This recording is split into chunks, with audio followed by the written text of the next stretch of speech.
मुद्दा उठाना चाहूंगी कि विश्व के पूरे स्तर पर पूरी की पूरी जनसंख्या बहुत रैपिडली एज कर रही है।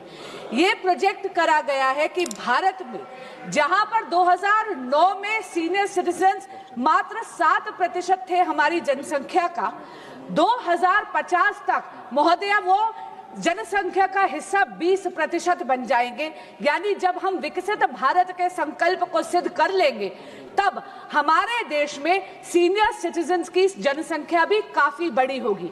इसलिए आपके माध्यम से मैं ये निवेदन करना चाहती हूं कि एक राष्ट्रीय स्तर की जेरियाट्रिक केयर रोड मैप जरूर बनाई जाए। पहले तो मैं धन्यवाद करती हूं आदरणीय प्रधानमंत्री श्री नरेंद्र मोदी जी का, जिन्होंने विश्व की सबसे बड़ी और व्यापक health insurance scheme Ayushman Bharat लाकर भारत में बहुत ही रोबस्ट हेल्थ केयर सिस्टम बनाया है। आयुष्मान भारत में वे वंदन योजना लाकर जहां पर 70 बरस से बड़े जितने भी हमारे वरिष्ठ नागरिक हैं, वो चाहे किसी भी आर्थिक या सामाजिक पृष्ठभूमि से आते हैं, उनको 5 लाख रुपए का मुफ्त इलाज मिलता है। लेकिन महोदया, इससे उन्होंने ये तो सुनिश्चित कर दिया कि आयुष्मान भारत अब केवल हेल्थ इंश्योरेंस नहीं, हेल्थ एश्योरेंस स्कीम बन जाए। लेकिन अगर एक नेशनल लेवल का जेरियाट्रिक केयर रोड मैप होगा तो उसमें जेरियाट्रिक केयर की ट्रेंड वर्कफोर्स भी हो, कम्युनिटी हाउसिंग भी हो। ये मेरा विनम्र निवेदन है। बहुत बहुत धन्यवाद। माननीय सदस्य सरबजीत सिंह खालसा जी।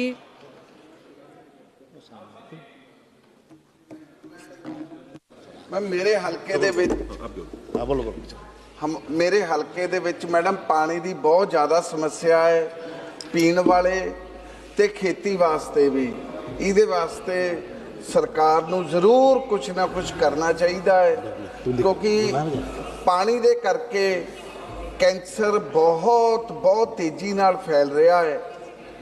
ते सरकार मेरे हल्के दे विच एक सेहत यूनीवर्सिटी भी है, ਉਹਦੇ ਵਾਸਤੇ भी सरकार ਨੂੰ एक ਵੱਡਾ फंड रिलीज़ करना चाहिए है, ताकि जो भी उत्थे दे पेशेंट्स हैं ते होर कोई रिसर्चर्स हैं उन्होंने वधिया सहूलतां असीं दे सकीए।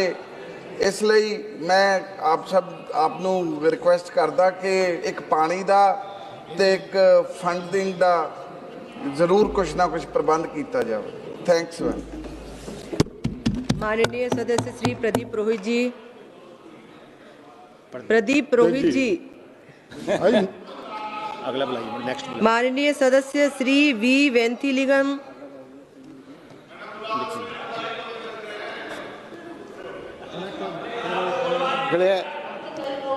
நீங்கள் வாய்ப்பு கொடுத்ததற்கு என்னுடைய முதற்கண் நன்றியை தெரிவித்துக் கொள்கின்றேன். சென்ற மாதம் புதுவையிலே கனமழை பெய்தது, அது மட்டுமல்ல புயல் தாக்கம் ஏற்பட்டது என்று சொல்லலாம். அந்த நேரத்தில் கடல் அரிப்பு ஏற்பட்டு அந்த மீனவ சமுதாயங்கள் எல்லாம் பாதிக்கப்பட்டிருக்கின்றன என்று சொல்ல வேண்டும். அதுவும் குறிப்பாக சோலைநகர் வடக்கு, சோலைநகர் தெற்கு, சின்ன காலாப்பட்டு, பெரிய காலாப்பட்டு, கணக்குசெட்டிக்குளம், பிள்ளைச்சாவடி போன்ற பகுதிகள் எல்லாம் கடல் அரிப்பிலே மிகவும் பாதிக்கப்பட்டிருக்கின்றன.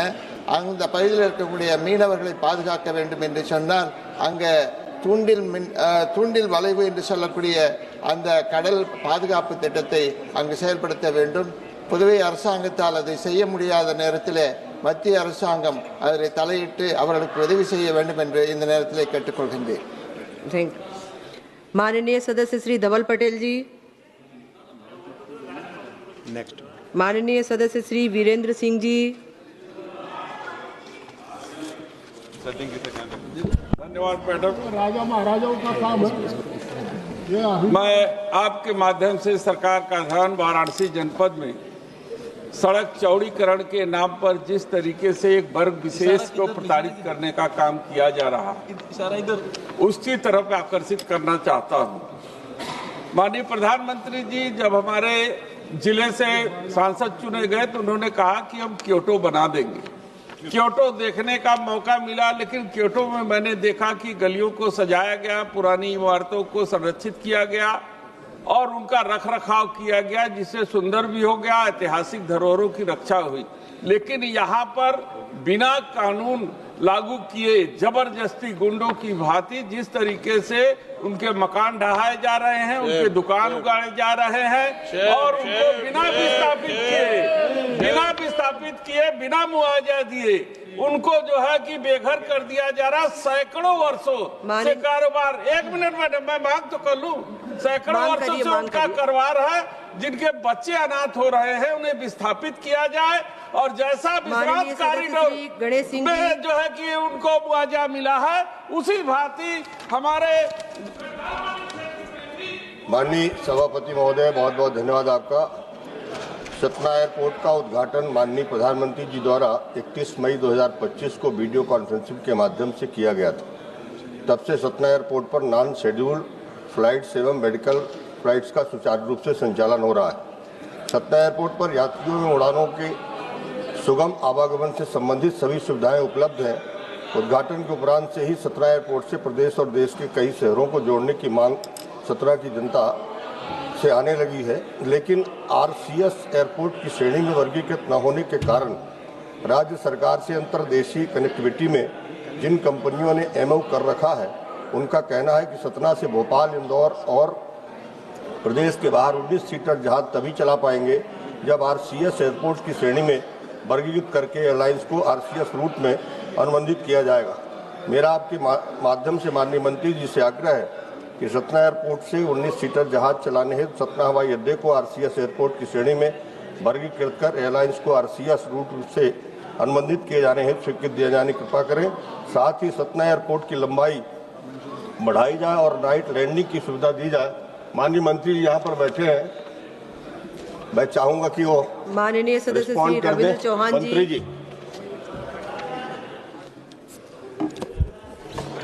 धन्यवाद मॅडम।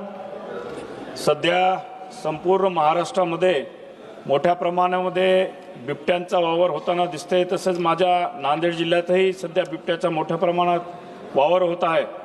त्यामुळं शेतकऱ्यांमध्ये प्रचंड भीतीचं वातावरण पसरलेलं आहे। बिबट्या मोठ्या प्रमाणामध्ये नागरी वस्ती व शेतावरील जनावरांना हल्ले करत आहेत। तरी मी आपल्या माध्यमातून सरकारला अनुरोध करतो की या बिबट्यांना लवकरात लवकर जेरबंद केलं पाहिजे। धन्यवाद। माननीय सदस्य श्री ब्रजमोहन अग्रवाल जी। सभापति महोदय, आपको बहुत बहुत धन्यवाद। माननीय सभापति महोदय, जो पब्लिक सर्विस डिलीवरी सिस्टम को मजबूत करने के लिए, जो मिडिल क्लास है उसको ईज ऑफ लिविंग को बेहतर बनाने के लिए ये जरूरी है कि जो पुलिस रिपोर्ट है, जैसे इंश्योर्ड सामान की चोरी के लिए नॉन ट्रेसेबल सर्टिफिकेट और अननेचुरल मौत के मामलों में पोस्टमार्टम रिपोर्ट जारी करने को डिजिटाइजेशन एवं ऑटो डिलीवरी किया जाए, जिससे कि फिजिकल इंटरेक्शन काफ़ी कम हो जाएगा, जिससे रेट सीकिंग के मौके कम होंगे, ट्रांसपेरेंसी बढ़ेगी और सर्विसेज तक आसान बराबर एक्सेस मिलेगा। इससे इंश्योरेंस क्लेम और लीगल सेटलमेंट में तेजी आएगी, जिससे हर साल हजारों परिवारों को राहत मिलेगी। हाल ही में कर्नाटक के बेंगलुरु में हुई ऐसी ही घटना का राष्ट्रीय मानवाधिकार आयोग ने रिश्वत मामले में स्वयं संज्ञान लेते हुए कर्नाटक के चीफ सेक्रेटरी और डीजीपी को नोटिस जारी किया है। इन सर्विस को मौजूदा crime and criminal tracking network एवं सिस्टम CCTIN से पोर्टल के साथ जोड़ने पर विचार कर सकते हैं, जिससे ऑनलाइन एप्लीकेशन वेरिफिकेशन और ई-साइन की हुई कानूनी तौर पर वैलिड रिपोर्ट जारी करने की सुविधा मिल सके। इस कदम से सीधे तौर पर माननीय प्रधानमंत्री जी के मिनिमम गवर्नमेंट मैक्सिमम गवर्नेंस के विजन को सपोर्ट करते हुए पब्लिक सर्विस डिलीवरी को मजबूत करने और मिडिल क्लास के लिए ईज ऑफ लिविंग बेहतर बनाने में मददगार होगा। क्योंकि माननीय सभापति महोदय, जो अननेचुरल डेथ होती है और इंश्योरेंस क्लेम के सामान चोरी होते हैं, उनके पुलिस रिपोर्ट लेने के लिए भी घूस देनी पड़ती है। अगर इसको ऑनलाइन कर दिया जाएगा तो लोगों को बहुत बड़ी आसानी होगी और इसके लिए मैं आग्रह करूंगा